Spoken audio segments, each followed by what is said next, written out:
My sister said I couldn't be her bridesmaid because I wasn't pretty enough. It's about the look, she said. So I bought a ticket to Bali with the money I saved on her gift. When I posted my trip photos, the comments flooded in, and so did her text full of rage. I never thought my own sister would break my heart the way she did. But here we are, and honestly, I'm kind of glad it happened because it led to the most incredible month of my life. Let me tell you how Emma, my supposedly loving older sister, taught me the most valuable lesson about self-worth I've ever learned. I'm Madeline, 26, and I work as a graphic designer for a mid-size marketing firm in Portland. Emma is 29 and works in finance. We've always been close, or at least I thought we were. Growing up, she was the golden child, straight A's, captain of the cheerleading team, prom queen, the whole 9 yards. I was more of the artsy, introverted type who spent weekends reading or sketching instead of at parties. Don't get me wrong, I never felt bad about it. I liked who I was. Emma got engaged to her boyfriend Derek last August.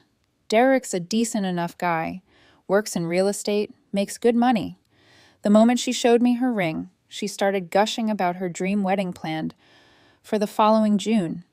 I immediately offered to help with anything she needed, and she seemed thrilled.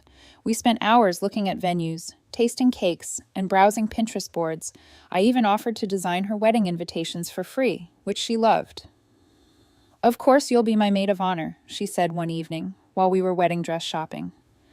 I can't imagine anyone else standing beside me on the most important day of my life.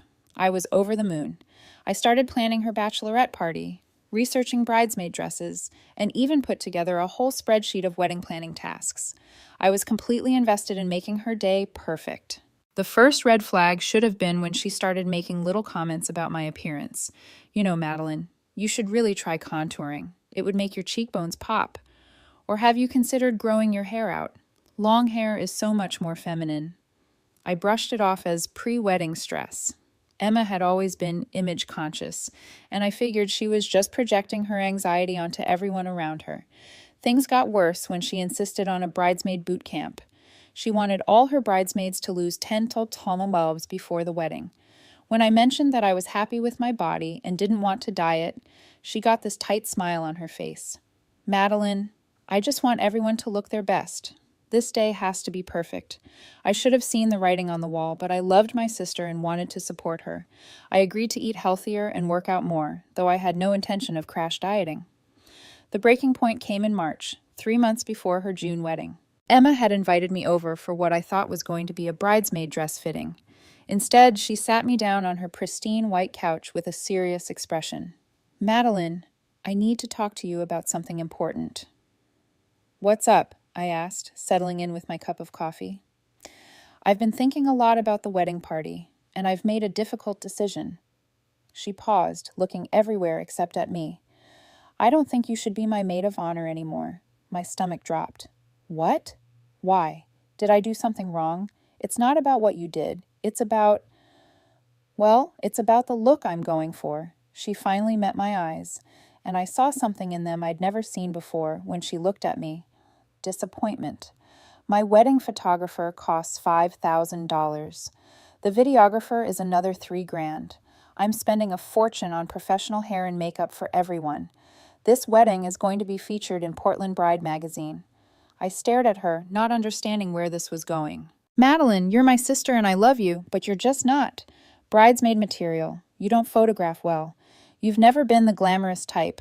I need my wedding party to look cohesive and polished. This wedding is going to be featured in Oregon Bride magazine." The words hit me like a physical blow. "Are you saying I'm not pretty enough to be in your wedding?" Emma's face flushed, but she didn't deny it. "I'm saying that this wedding is about creating a perfect day and perfect memories. I need bridesmaids who fit the aesthetic. Jessica, Amanda, and Claire all have that classic beauty look. They photograph well. They know how to do their makeup properly. They dress well." She gestured vaguely at my outfit, jeans, and a vintage band t-shirt. "You've always been more of a natural artsy type." I felt like I couldn't breathe. "Emma, I'm your sister, which is exactly why you'll understand. Family supports each other, right? I still want you at the wedding, obviously. You can sit in the front row and take pictures. Maybe you could even help coordinate things behind the scenes. You're so organized." The casual cruelty of it was breathtaking. She wanted me to be her free wedding coordinator, while her prettier friends got to stand beside her in the photos that would hang in her house forever.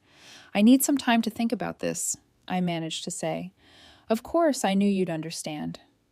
This is why you're the best sister ever." She actually hugged me as I left, like she'd just done me a favor. I drove home in a complete daze. When I got to my apartment, I looked at myself in the bathroom mirror for a long time. I saw the same face I'd always seen. Brown eyes, freckles across my nose, shoulder-length auburn hair, a smile that people had always called warm. I wasn't a model, but I'd never thought I was ugly.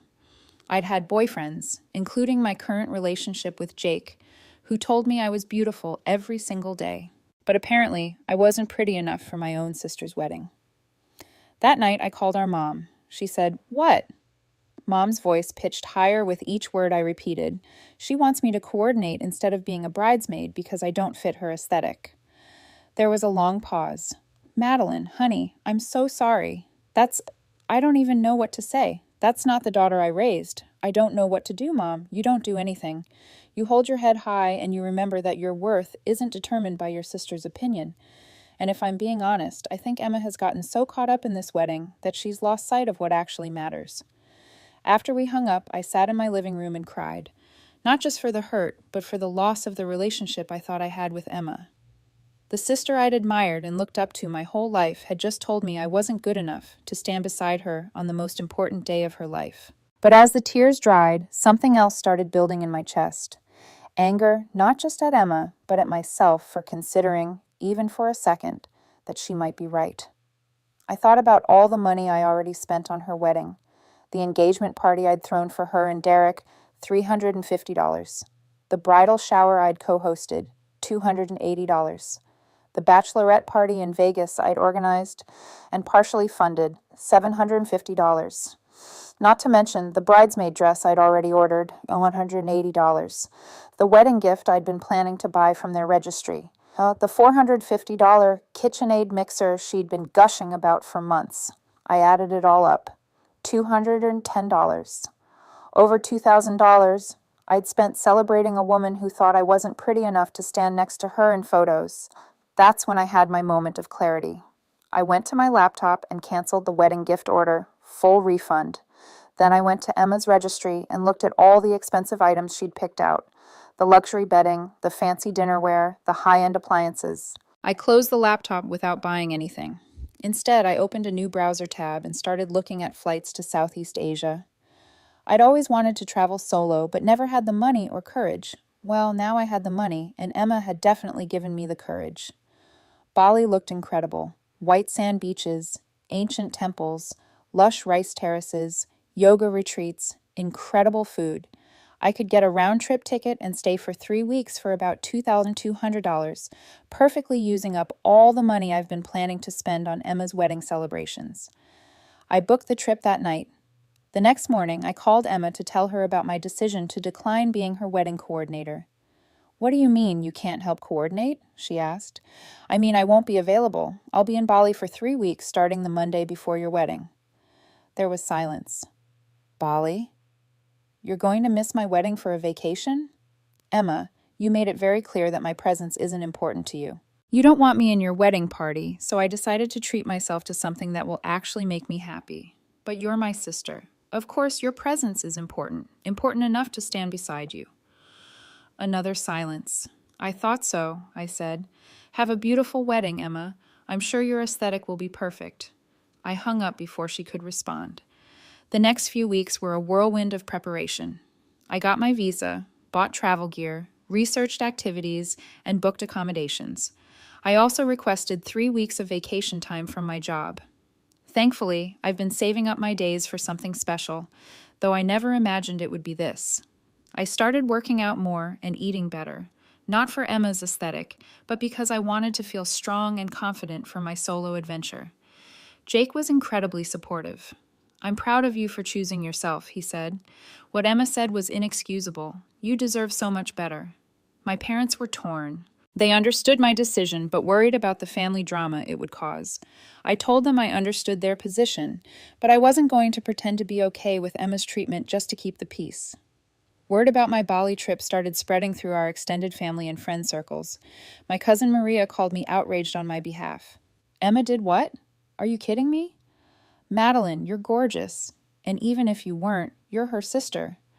My college roommate Ashley was even more blunt when I told her the story over drinks. Emma has always been jealous of you. You know that, right? You have this effortless, natural beauty and artistic talent that she's never had. She's always had to work twice as hard for everything. The perfect grades, the perfect body, the perfect boyfriend. You just are who you are without all the effort, and it probably drives her crazy.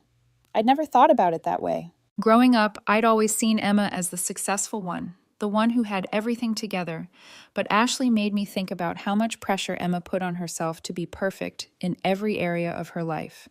That doesn't excuse what she said, Ashley continued, but it explains it. She's probably been resenting you for years, and the wedding stress just gave her an excuse to finally say what she's been thinking.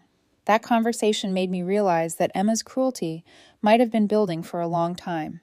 I started thinking back to subtle comments she'd made over the years, the way she'd helpfully suggest I try different makeup techniques or clothing styles, how she'd always introduced me as her artsy little sister with a tone that made it sound like a limitation rather than a strength.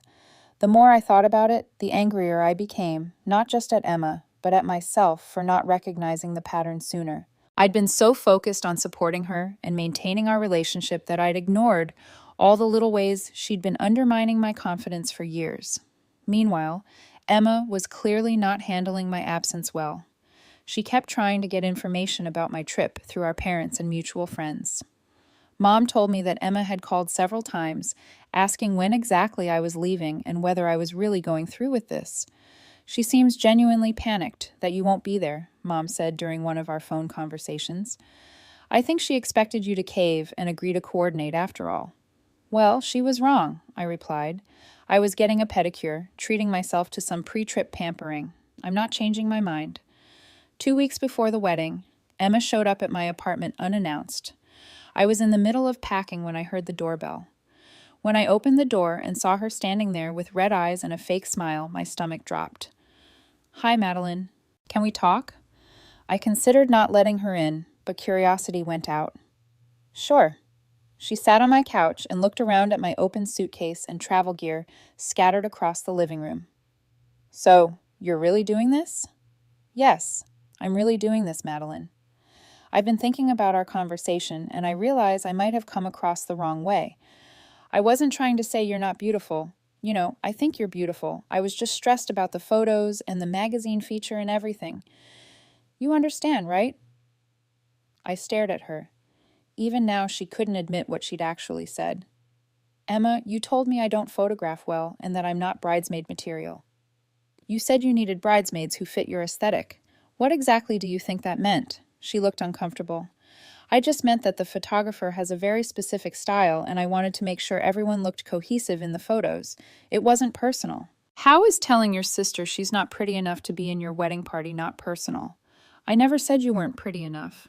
You said I don't photograph well. I'm not glamorous, and I don't fit your aesthetic. What's the difference? Emma's facade started cracking. The difference is that this is my wedding, my one day to have everything exactly how I want it. I'm spending a fortune on this, and I deserve to have my vision come true. And your vision doesn't include your sister. That's not what I said. It's exactly what you said. You offered to let me coordinate behind the scenes instead. You wanted me to be your free wedding planner while your prettier friends got to be in the photos. Emma's face flushed. Fine. Yes. I wanted my bridesmaids to look a certain way. Is that such a crime? It's my wedding. There it was. The truth finally came out when she was angry enough to stop pretending. Thank you for being honest, I said calmly. Now, please leave. Madeline, wait. I didn't mean it like that. I'm just stressed. And Emma, you meant exactly what you said. You think your friends are prettier than me, and you didn't want me in your photos because of it. I understand completely. That's why I'm going to Bali instead of your wedding. She started crying then. Real tears, not the fake ones from her entrance. You can't miss my wedding over this. You're my sister. What am I supposed to tell people when they ask where you are? Tell them I'm living my best life in paradise. This is so selfish, Madeline. You're ruining my special day. I'm not ruining anything. I'm just not participating in an event where I'm not wanted. Emma left in a huff, slamming my door behind her. I felt shaky, but proud of myself for not backing down. An hour later, she texted me. I hope you know you're breaking Mom's heart with this stunt. I called Mom immediately. Emma just left here, and now she's texting me that I'm breaking your heart. Is that true? Mom sighed. Oh, honey, no. I mean, I wish you girls could work this out, but I'm not heartbroken. I'm disappointed in Emma's behavior, honestly. Your father and I talked about it, and we both think she crossed a line. She just came over and finally admitted that she thinks her friends are prettier than me, and that's why she doesn't want me in the photos. She said that when I pushed her to be honest, yes, there was a long pause. Madeline, I'm so sorry. I raised her better than that. I know you did, Mom. But she's an adult making her own choices now. The final weeks before my trip were peaceful. I finished all my work projects, arranged for my neighbor to water my plants, and mentally prepared for my adventure. I started a travel journal, bought a new camera, and even splurged on some beautiful dresses for the trip, not because I needed to prove anything to anyone, but because I wanted to feel amazing. Jake helped me pack the night before I left. I'm going to miss you so much, he said, folding my sundresses carefully into my suitcase. It's only 3 weeks. I know. But this feels like such a big moment for you, like you're becoming a new version of yourself. He was right. I could feel something shifting inside me. The old Madeline, who would have eventually caved to Emma's demands and shown up to coordinate her wedding, was gone. This new Madeline was choosing herself, her happiness, and her self-respect. The morning I left for the airport, I got one final text from Emma, last chance to do the right thing. I turned off my phone without responding. The flight to Bali was long but magical. I'd never traveled alone internationally before, and every moment felt like an adventure. I chatted with other travelers, read 2 entire books, and watched the sunrise from 35,000 feet. When we landed in Dasar, I felt like I was entering a completely new chapter of my life. My first Instagram post from Bali was simple, just a photo of my feet in the sand with the caption, "Made it to paradise. Solo adventure officially begins." Palm tree emoji. Within an hour, it had 50 likes and a dozen comments from friends saying they were living vicariously through me. The resort in Seminyak was more beautiful than I'd imagined.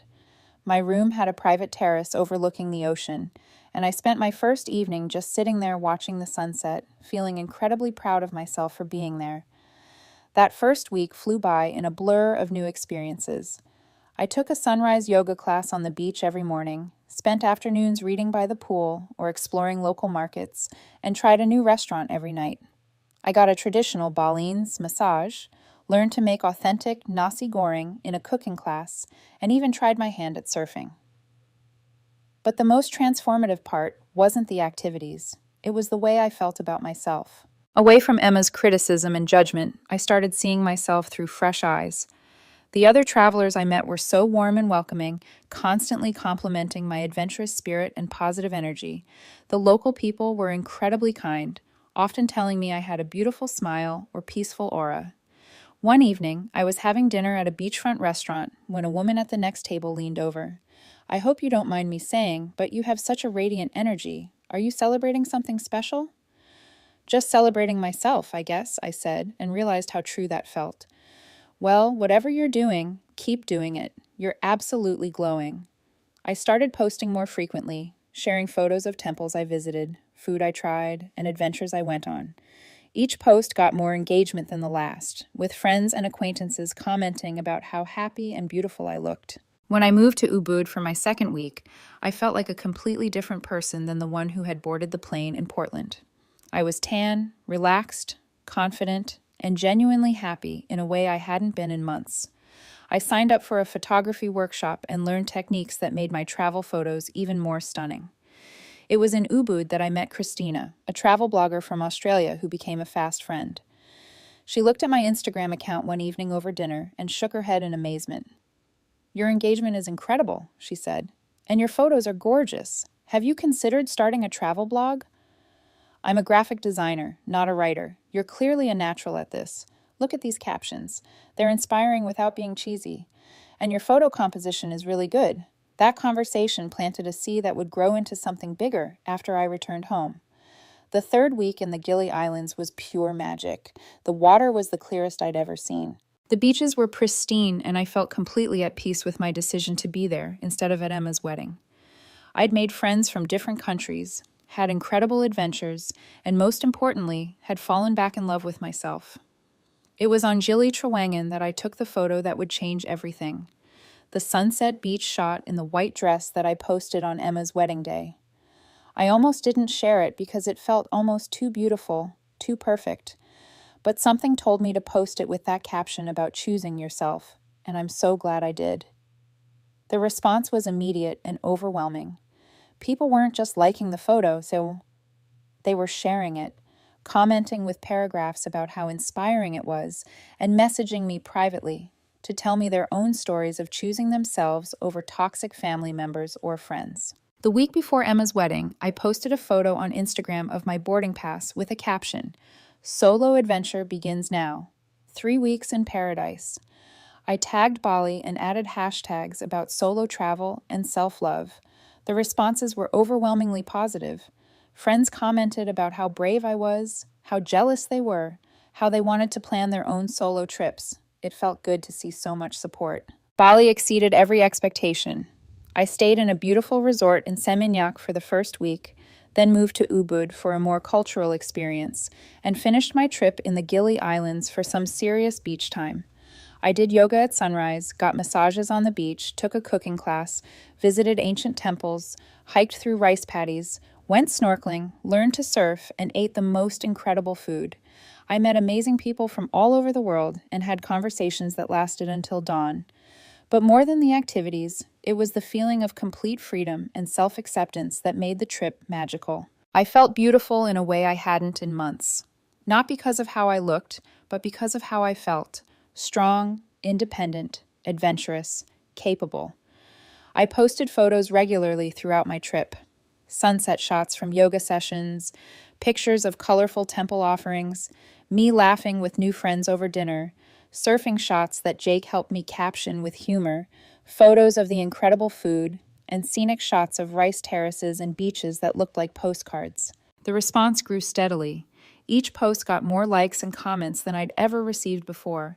By the end of my first week, my posts were getting 100 to 200 likes each, with friends and acquaintances commenting about how amazing I looked and how jealous they were of my adventure.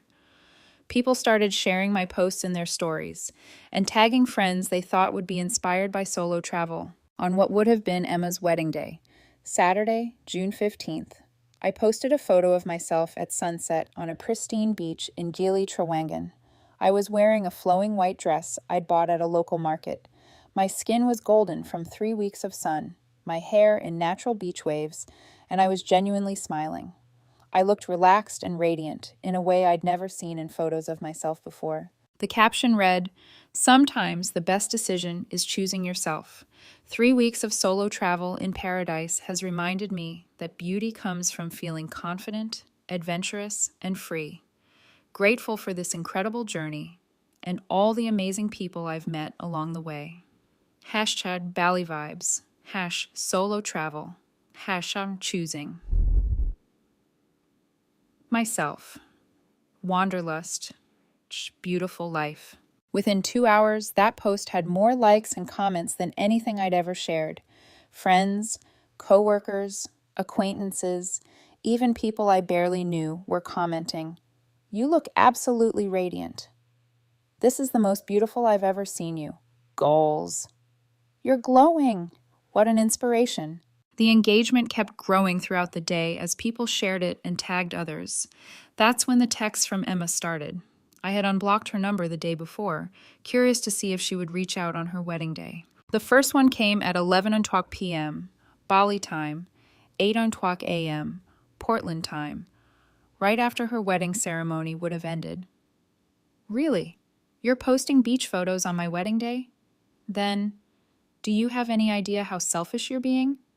Followed by, "Mom and Dad are so disappointed in you." And then, "Everyone keeps asking where you are, and I have to explain that my sister chose a vacation over my wedding." I didn't respond to any of them. I was having dinner with a group of travelers I'd met, and we were laughing about our worst travel stories. I wasn't going to let Emma's negativity penetrate my bubble of happiness, but she wasn't done. The next morning, I woke up to a series of increasingly angry messages. Your little social media stunt is embarrassing our whole family. Jessica showed me your Instagram.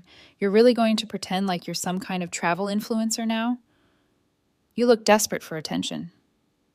Everyone can see what you're doing. You're trying to make me look bad on my wedding day. This is so immature, Madeline. You're 26 years old.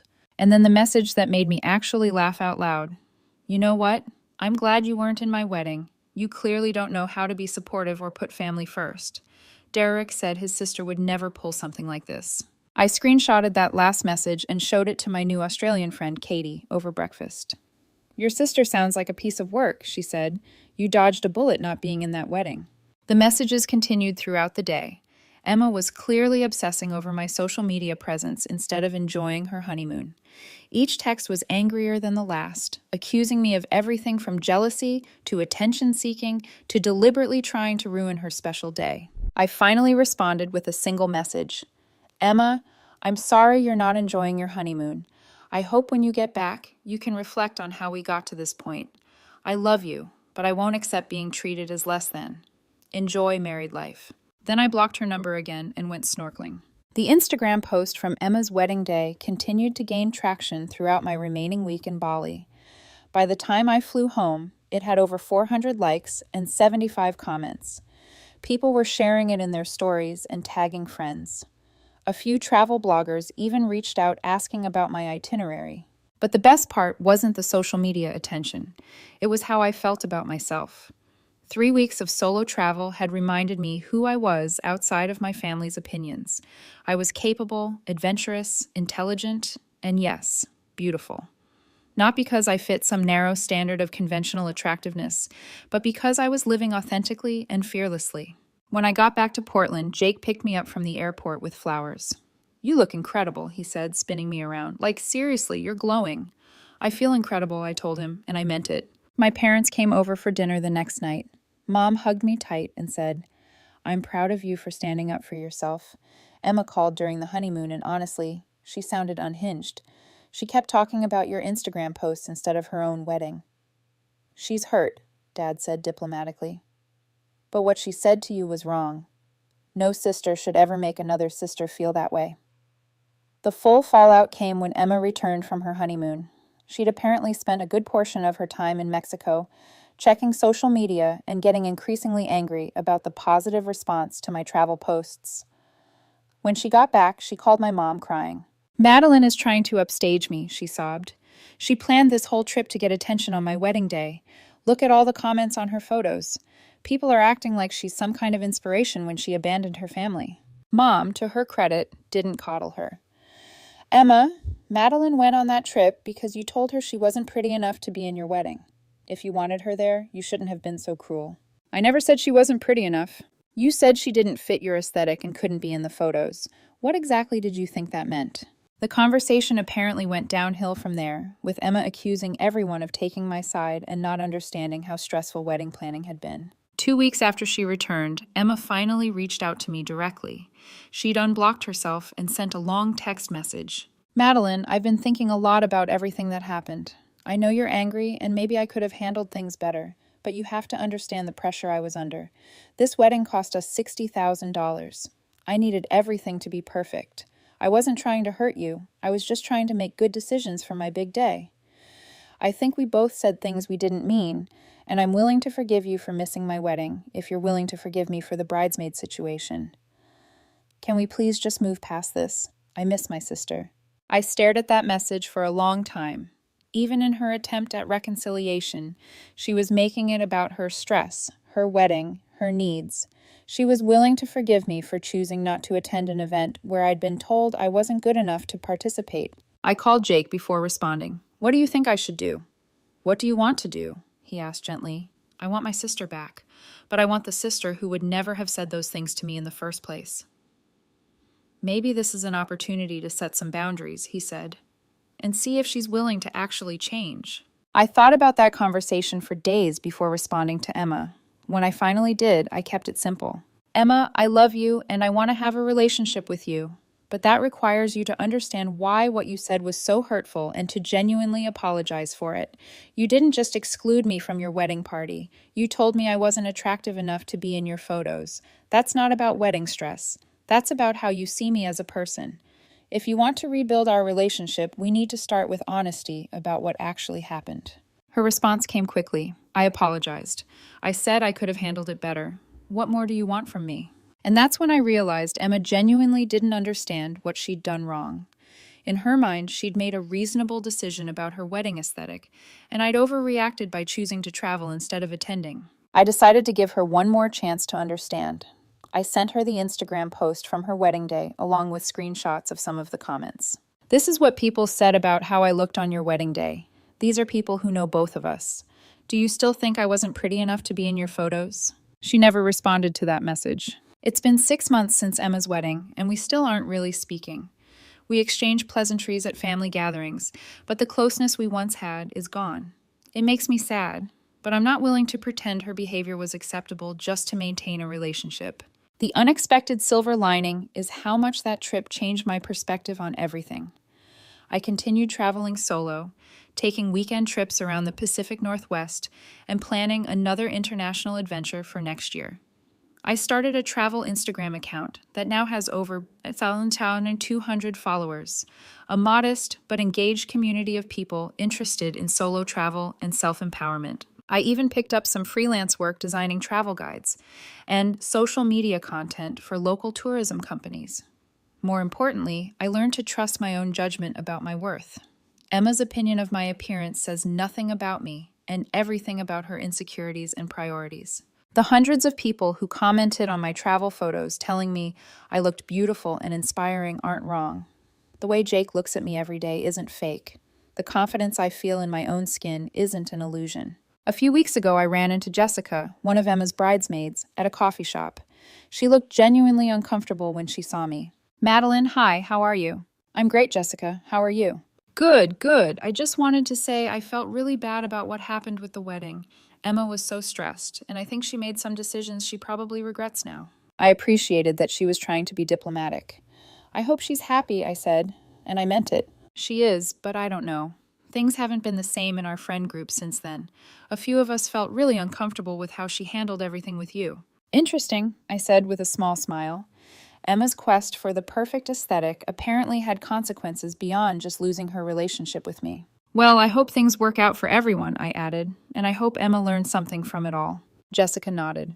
Your travel photos looked amazing, by the way. You seem so happy. I am. And that's the truth.